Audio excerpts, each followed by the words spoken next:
En la primera mesa de opinión de Antioquia hay hora de saludar a nuestro estratega político Miguel Jaramillo, a quien le doy una muy cordial bienvenida.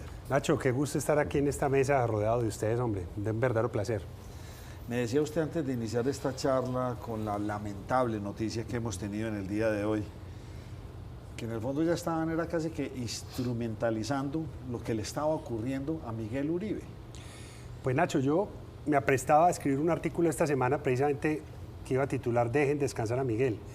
Creo que efectivamente la instrumentalización, las presiones, lo que se estaba tejiendo allí en la Fundación Santa Fe, donde había la presencia de los estrategas políticos contratados en la campaña de Miguel Uribe, una rivalidad entre sectores de la familia que nadie puede negar hoy frente a lo que era el estado de salud de él, muchas veces podía habernos llevado a una situación extrema, inhumana, donde había una persona con vida que estaba compitiendo en política y ya se habían completado 2 meses. Ni el más optimista de los neurólogos de este país ni fuera de este país daban un pronóstico muy positivo para los próximos meses, y en medio de la contienda política las presiones son demasiadas. Y si un procedimiento médico, en este caso, está sometido a una situación como estas, lo que se lleva es a un paciente a una situación extrema y a tener una vida que no es vida, desde mi punto de vista.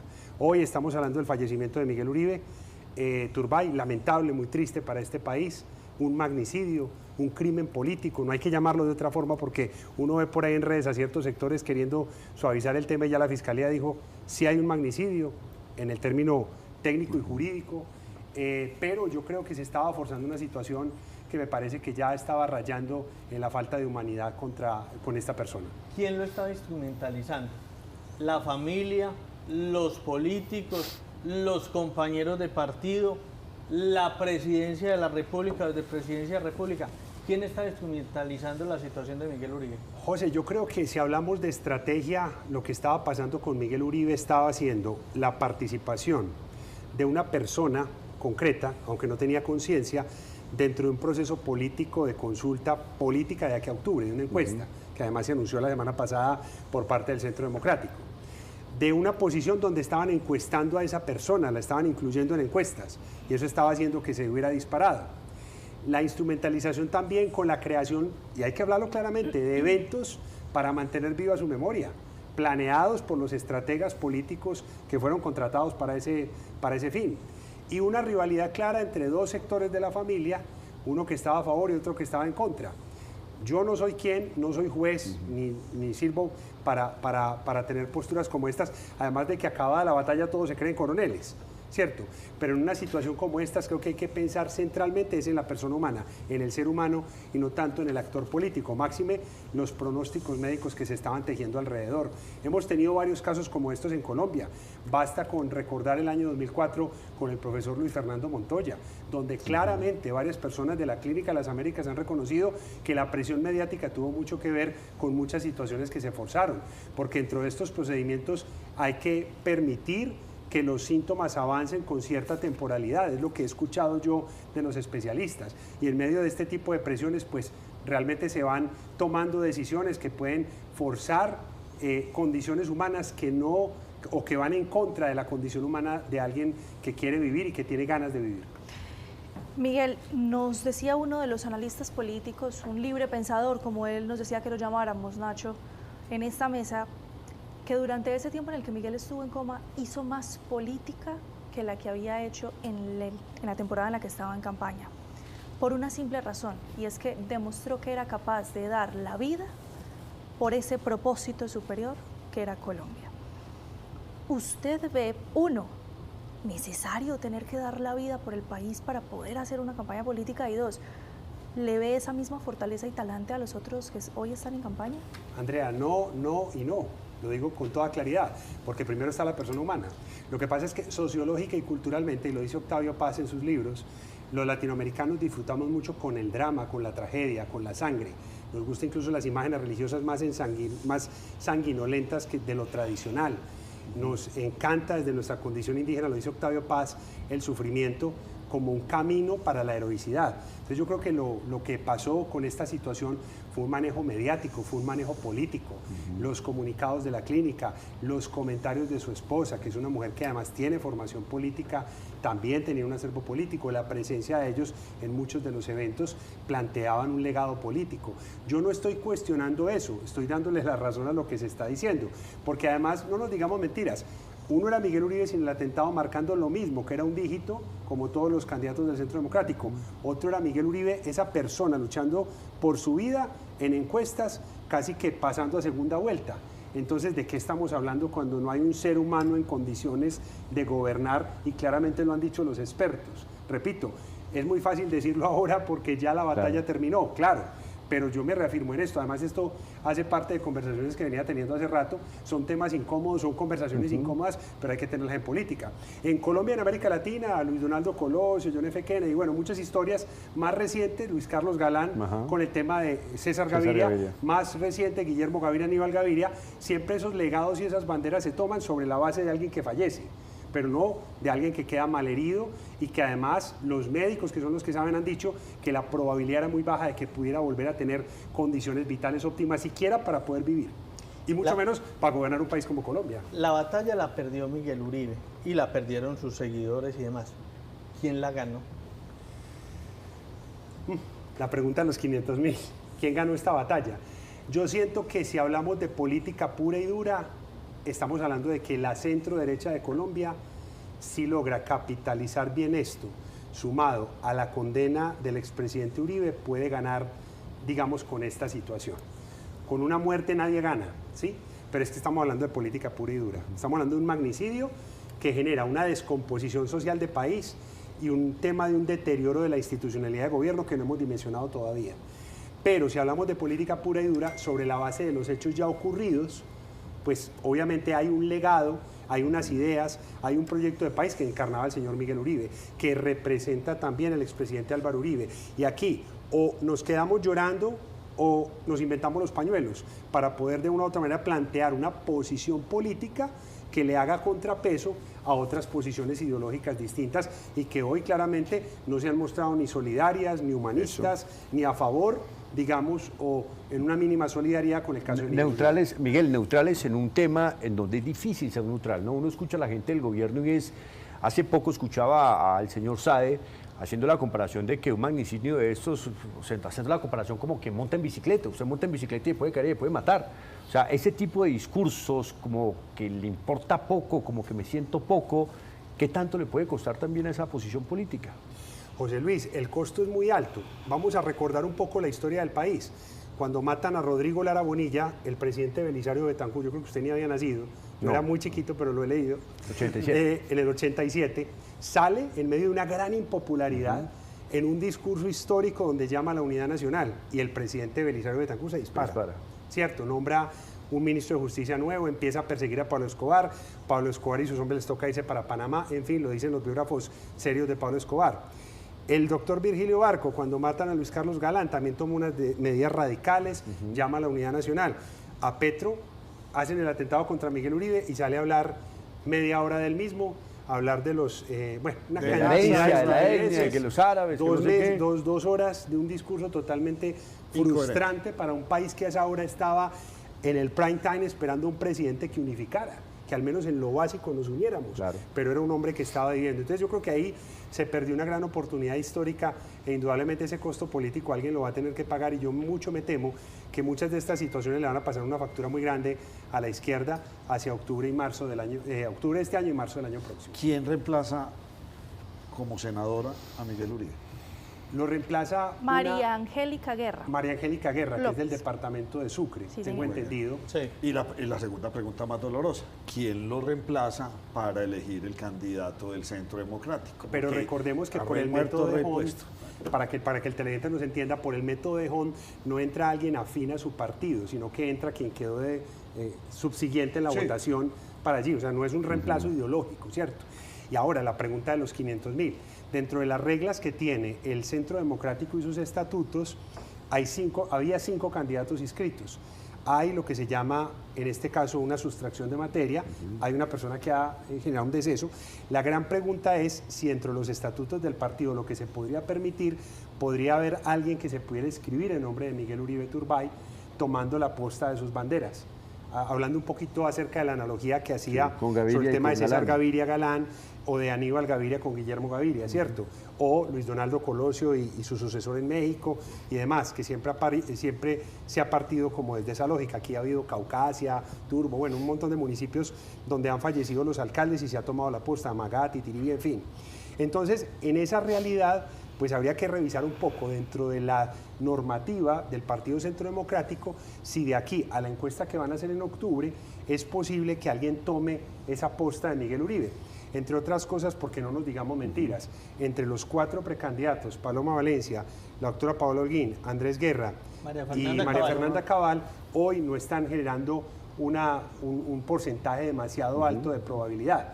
Y en un escenario como estos, pues no solamente debe primar la lógica de las reglas del juego, sino la probabilidad realmente dentro de un espectro político de que puedan confluir y que no se aumente esa diseminación que hace peligrosa la llegada de la centro derecha realmente con un margen de opción hacia marzo. ¿Cuáles son esas banderas que identificaban a Miguel Uribe? Yo creo que Miguel Uribe no deja de ser una narrativa que hoy, a pesar de ser joven, Andrea, representa esa joven aguerrido, esas nuevas generaciones aguerridas, ese joven con una altísima formación para manejar el Estado, que le supo hablar de frente a Gustavo Petro, que representaba fenotípicamente y gráficamente juventud, que representaba vitalidad, que representaba nuevas ideas, que representaba un poco no la política tradicional, sino una política un tanto renovada, a pesar, digamos, por decirlo de alguna manera, de que ya llevaba muchos años en política. Entonces, de una u otra manera, yo creo que hoy el legado, la heroicidad y lo ocurrido con Miguel Uribe da para la construcción de un relato, de un storytelling y de un relato con unas ideas y un legado que alguien puede levantar las banderas, en este caso algunas de las personas que están alrededor del Pero en contrarreloj absoluto, o sea, están a mes y medio de hacer la consulta. Y puede ser alguien que necesariamente no pertenezca al Centro Democrático. Puede ser alguien que no necesariamente pertenezca, no, tiene que estar afiliado al partido, porque si no, no podría participar en la consulta. No, pero está hablando de las banderas, no de participar en la consulta. Las banderas de Miguel Uribe. Que alguien que no sea del partido. No, puede ser alguien que no sea del partido. Que no sea del partido. Toma las banderas, inscribe en el partido pero y por participa aparte, en la consulta. Sí, pero Miguel, yo asumo la pregunta así. Lo que pasa es que las banderas de Miguel Uribe en sí eran gran parte de las banderas del expresidente Álvaro Uribe. A diferencia de lo que fue el acontecimiento con Luis Carlos Galán, pues Luis Carlos Galán tenía sus propias banderas, su propio movimiento y él era el símbolo. Sí, Uribe era mal que bien, pues digamos que un delegado de esas banderas, de la seguridad democrática y demás. ¿Qué tanto puede costar eso a la hora de delegar las banderas cuando no eran banderas, digamos, de su autoría como tal, sino de una persona que todavía está viva, que pues está condenado y que todavía está en el movimiento político actual?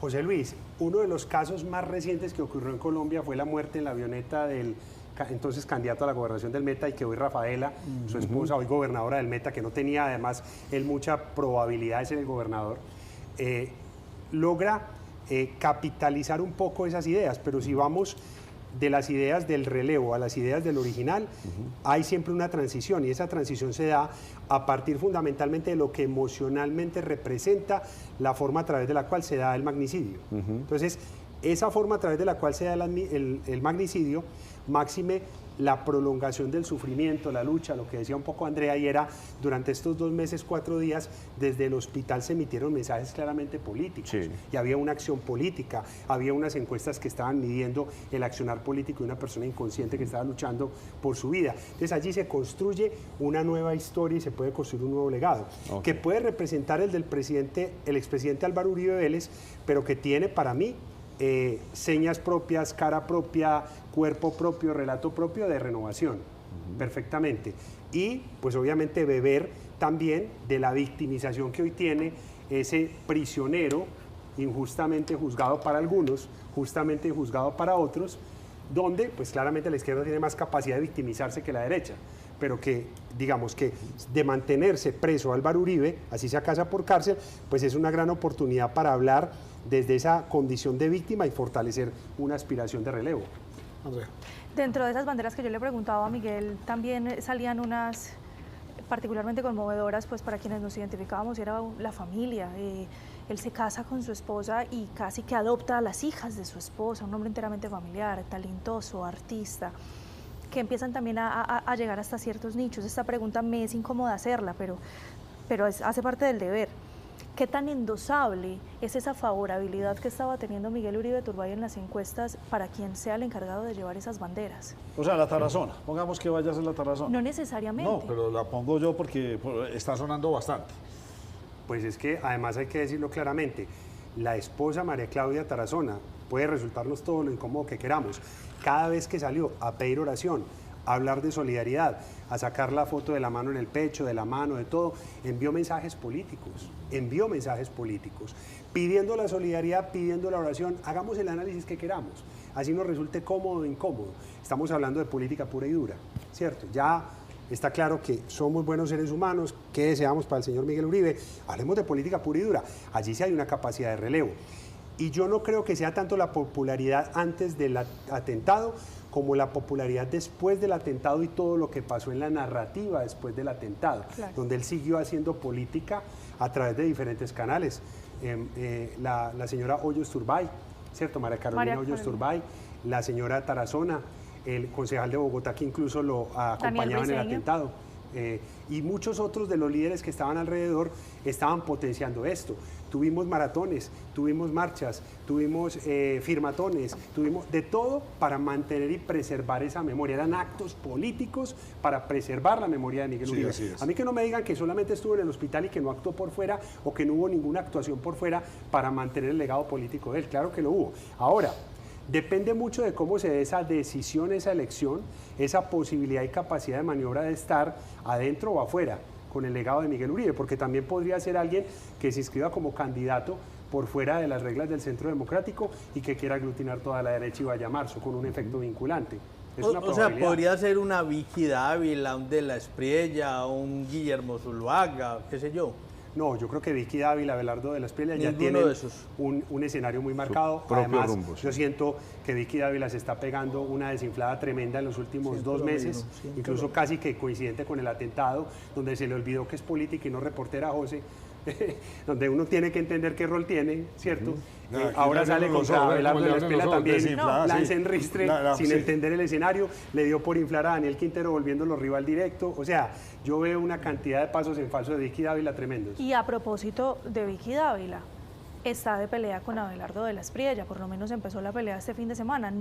Pareciera que ella le estuviera respondiendo a un mensaje, no sabemos si es que hubo una llamada por parte de alguno, pero ella salió con un video público a responderle y a decirle, yo no me puedo aliar con usted porque usted defendió a otros criminales. Y como que no le fue muy bien la estrategia, porque por lo menos lo que se ve en los comentarios es diciéndole, hombre, o está viendo usted lo está pasos juzgando, de animal grande.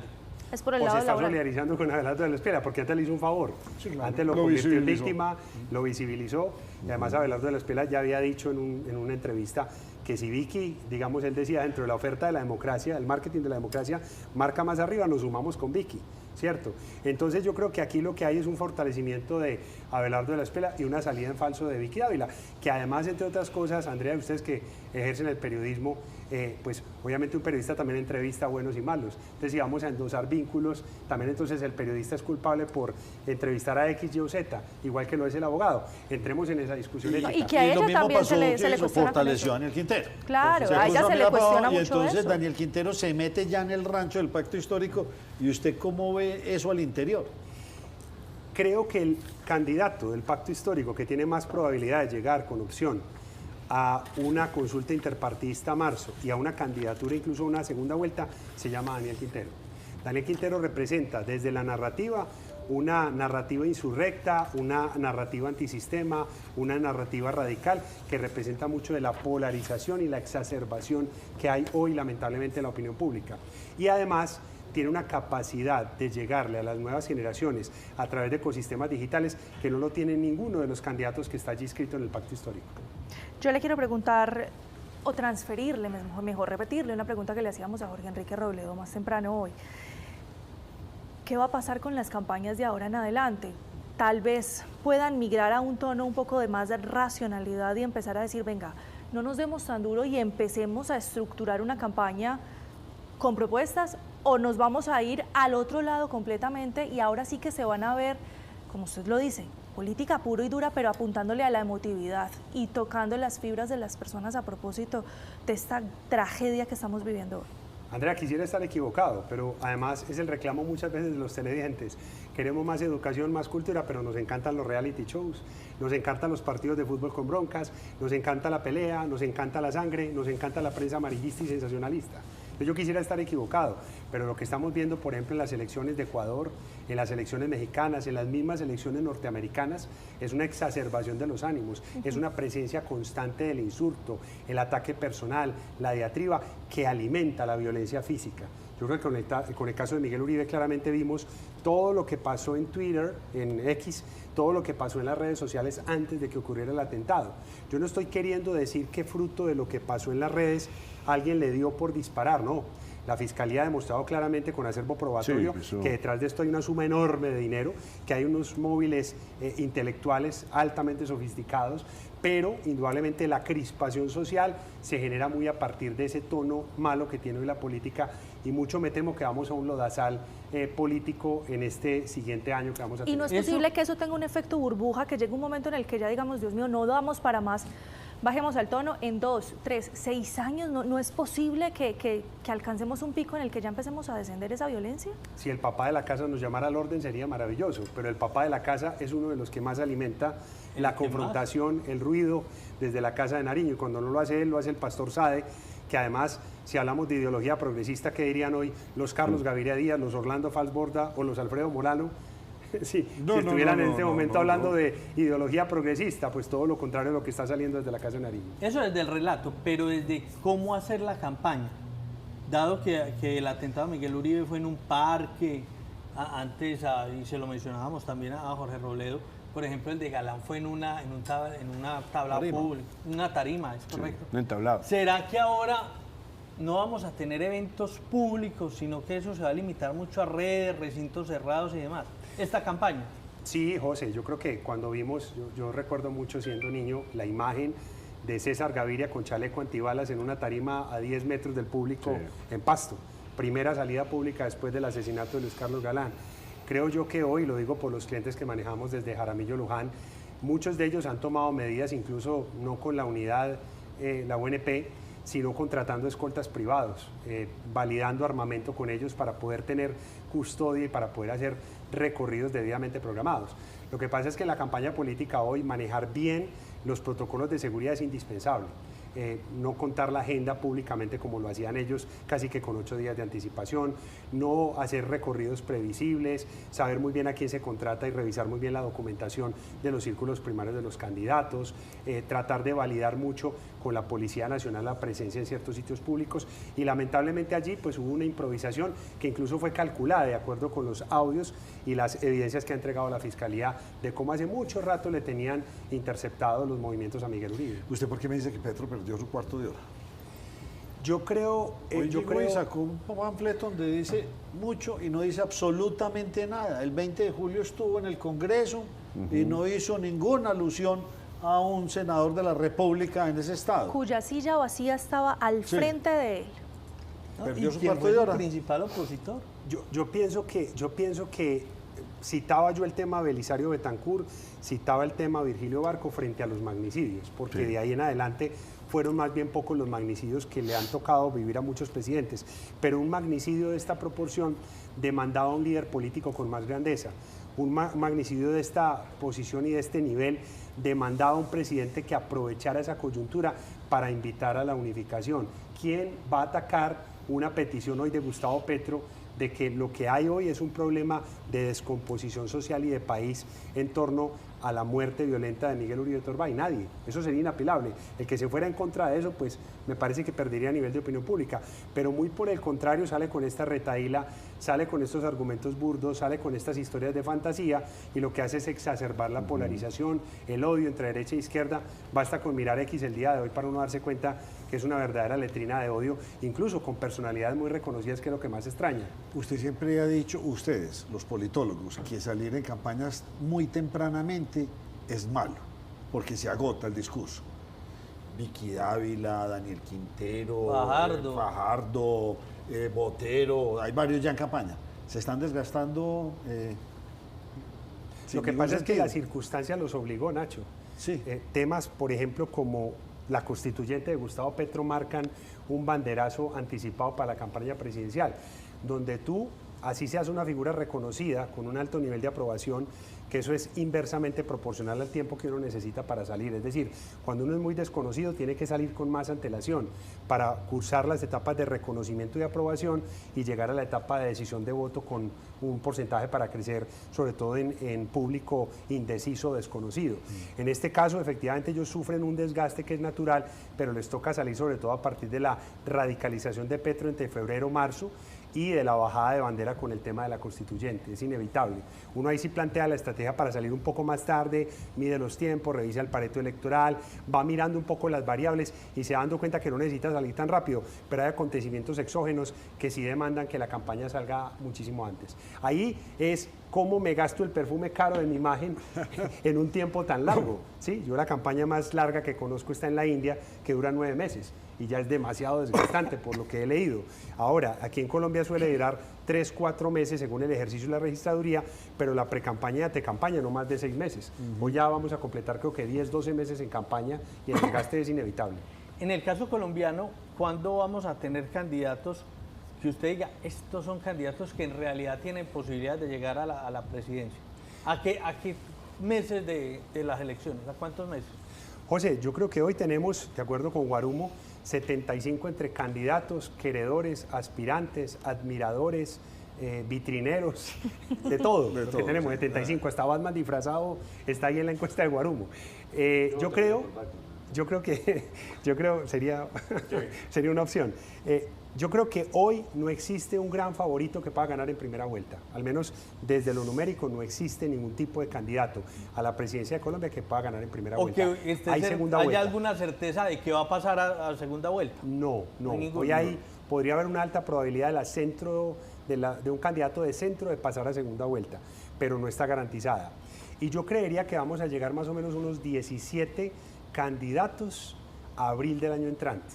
Pasado el tema abril del año entrante, no, a febrero del año entrante, sí, antes de las consultas.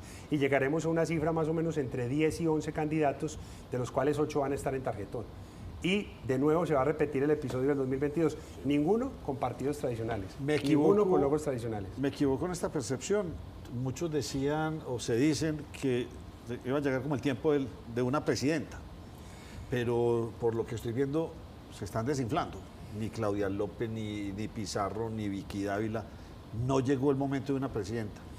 Pues al revisar las cifras, sobre todo en el tema Bogotá, que es un termómetro tan claro para los partidos de centro, sobre todo para el Partido Verde, y particularmente el fenómeno Engativá-Suba, Usaquén para Claudia López, se da uno cuenta que la desinflada de Claudia López fue tremenda. El lanzamiento desafortunado, la selección del color, un color gris entre morado, la forma en la que le están pasando la factura por esa celebración indebida cuando era alcaldesa y ganó Petro, no sé si se acuerdan. Sí, claro, esa ganamos. facturaza se la están cobrando con toda. Y estamos hablando de una alcaldesa que dejó en obra a Bogotá y que la historia le va a dar su lugar. Entre el metro, la 68, las manzanas de la protección. O sea, yo que habito Bogotá me doy cuenta que hay un efecto en la gobernabilidad y que le fue mejor incluso que a Galán, ¿cierto? Pero hoy se está desinflando y obviamente necesita de una estructura política para poder llegar. Y hoy siento que el señor Sergio Fajardo, sobre todo con el golpe de la coalición entre el Nuevo Liberalismo Mira y Dignidad y Compromiso, le está ganando la partida. No más hoy en Antioquia ya anunciaron las listas a Cámara, en Bogotá ya lo hicieron con Senado y están empezando a aglutinar una centroizquierda que es irrecuperable para Claudia López. Es un golpe mortal que sigue sangrándole en la herida a Claudia López y Angélica Lozano. No sé cómo estamos de tiempo, Nacho, pero quiero hacer una pregunta. Usted nos está hablando del centro, es la segunda vez que lo escucho, por lo menos en esta intervención, hablando del centro. Hemos tenido en otras oportunidades la sensación, y me excuso por ser de pronto peyorativa con la manera que lo voy a decir, que el centro sirve es para desempatar, pero usted nos lo está poniendo que es el centro el que llegaría a una segunda vuelta, es decir, serviría para desempate son izquierda o derecha. ¿Está tan fuerte el centro? ¿Usted no está contando con que el centro se quede en primera vuelta? Yo hoy pongo al centro en segunda vuelta. ¿Con Pero quién? a ver, lo que pasa es que yo no estoy hablando yo no tengo bola como no la tiene nadie para adivinar el futuro. Yo estoy hablando de la foto de Una hoy. lectura de hoy, una ¿Con qué lectura otro de hoy. ¿Con la derecha o Sí. con la izquierda? Para la foto de hoy yo veo lo siguiente. Veo a un señor como Sergio Fajardo, que no nos puede fallar la memoria para decir que nunca se ataca con Álvaro Uribe, porque Álvaro Uribe, gobernador, fue la primera persona que le dio un cargo público en su vida. Sí, y porque tiene cierta afinidad con un sector de derecha que incluso estaría dispuesto a taparse la nariz y votar por un Fajardo a segunda vuelta si la centro derecha no tiene un candidato válido.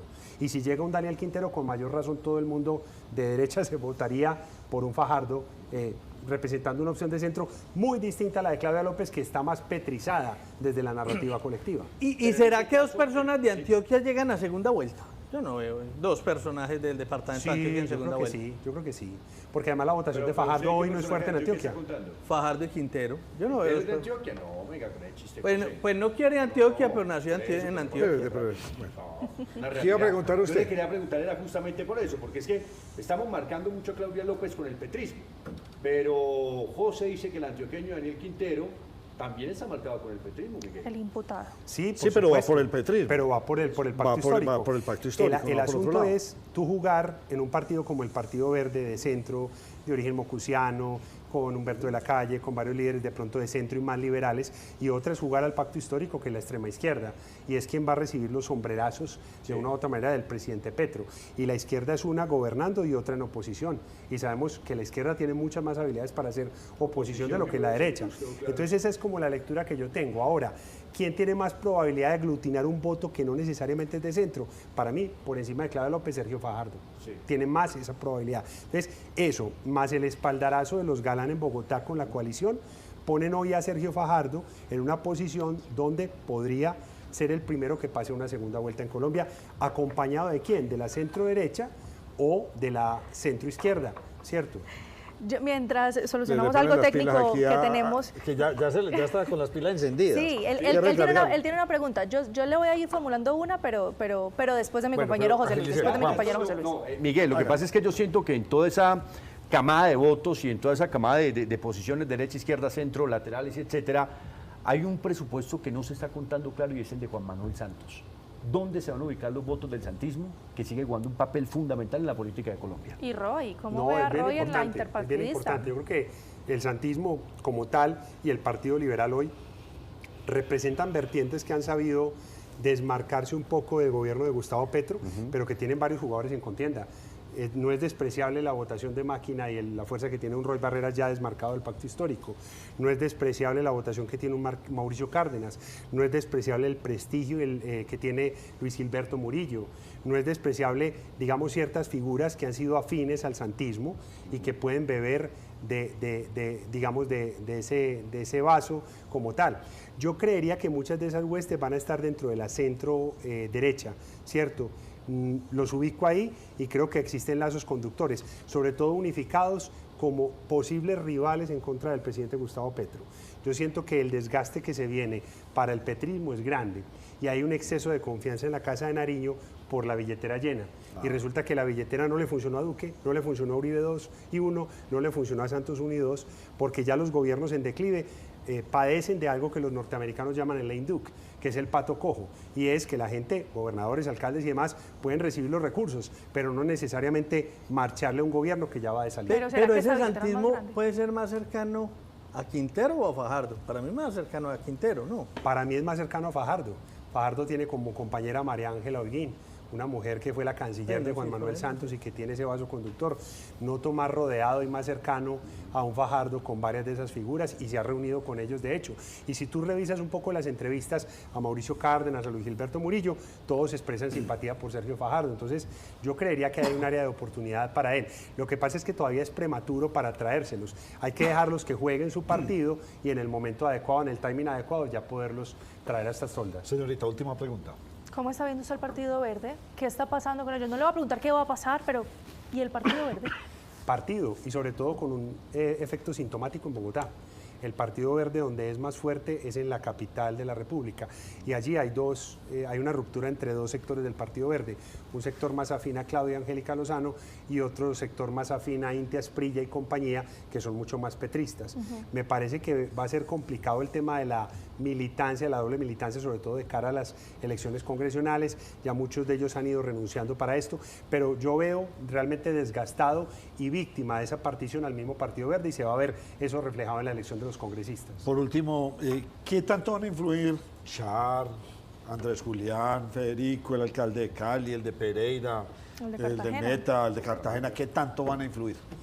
Hay un sector de exgobernantes, pero me imagino que usted se refiere a los que están gobernando. A los que están gobernando. No, claro, por supuesto. Pero yo creo que se fue a atacar a Barranquilla y le salieron con toda.